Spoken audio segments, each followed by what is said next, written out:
নমস্কার, নিয়ে এলাম চট জলদি পাবদা হরিয়ালি। এটার জন্য পাবদা মাছ আর ধনে পাতা কিন্তু প্রধান উপকরণ। তার সঙ্গে যা যা মশলা লাগছে, যা যা দেবো সেগুলো রান্না করতে করতে বলে দেবো। কড়াইতে সর্ষের তেল দিয়ে গরম করে মাছগুলোকে ভেজে নিয়েছি। এবার ধনে পাতা কুচি করে মিক্সিং জারে ধনে পাতা, 5 কোয়া রসুন আর 2টো কাঁচা লঙ্কা দিয়েছি, দিয়ে এটাকে ভালো করে পেস্ট করে নিয়েছি। এবার কড়াইতে আরেকটু তেল দিয়ে তার মধ্যে খুব কুচি করা পেঁয়াজ, 2টো চেরা কাঁচা লঙ্কা, আর যেহেতু এটা হরিয়ালি মানে সবুজ রান্না হবে, সেই জন্য খানিকটা বরবটি একটু লম্বা করে কেটে দিয়ে দিয়েছি। তার সঙ্গে সামান্য একটু নুন দিয়েছি যাতে বরবটিতে একটু নুন ঢোকে। এবার এটাকে ভালো করে একটু ভেজে নিয়েছি। পেঁয়াজটা একটু গোল্ডেন ব্রাউন হওয়া পর্যন্ত ওয়েট করেছি। এটা সাদা সাদাই থাকবে, শুধু বাদামি রঙটা ধরবে।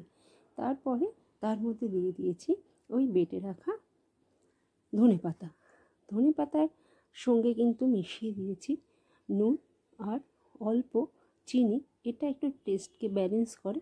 যদি চিনি কেউ না দিতে চায় তাহলে না দিলেও হবে। এবার এটাকে একটু ভালো করে নাড়াচাড়া করে ঢেকে দিয়েছি এবং তেল ছাড়া পর্যন্ত অপেক্ষা করেছি। তেল ছেড়ে গেলে এখানে দিয়েছি ধনে গুঁড়ো। মশলার মধ্যে কিন্তু আর কিছু ব্যবহার করা হয়নি।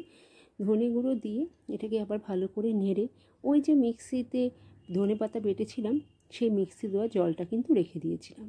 সেই জলটা এই যে ধনে পাতার যে মিশ্রণটা হয়েছে তার মধ্যে ওই জলটা দিয়ে দিয়েছি। এবার একটু জলটা ফুটে উঠলে তারপরে কিন্তু আমরা মাছ ছাড়বো। কাজে একটু সময় দিয়ে একটু ঢেকে রাখি জলটা ফুটে ওঠার জন্য। এটা কিন্তু গ্যাসটাকে পুরো বাড়িয়ে দিলে কিন্তু খুব তাড়াতাড়ি গরম হয়ে যায়। রান্নাটা হতে 5 মিনিটের বেশি সময় লাগে না।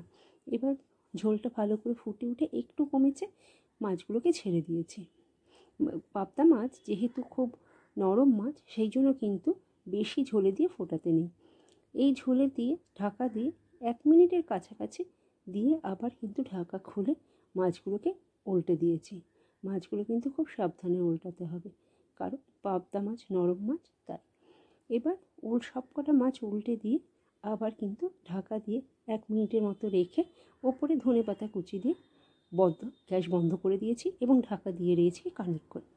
তারপরে এটাকে প্লেটে সার্ভ করার পালা। পাবদা হরিয়ালি হয়ে গেলে পরে প্লেটে দিয়ে দিয়েছি এবং ওপর থেকে খানিকটা ধনেপাতা কুচি এবং একটা লঙ্কা দিয়ে দিয়েছি। এবার কিভাবে ভাত দেব সেটা দেখার পালা। একটু ভাত, তার সঙ্গে এই যে সবুজ সবুজ ঝোল, তার সঙ্গে পাবদা মাছ আর হরিয়ালির জন্য একটা কাঁচা লঙ্কা, কয়েক টুকরো পেঁয়াজ। কেমন হয়েছে জানি। সকলে ভালো থেকে সুস্থ থেকো। আমাদের ভিডিওগুলো যারা রোজ দেখি তাদেরকে অনেক ধন্যবাদ।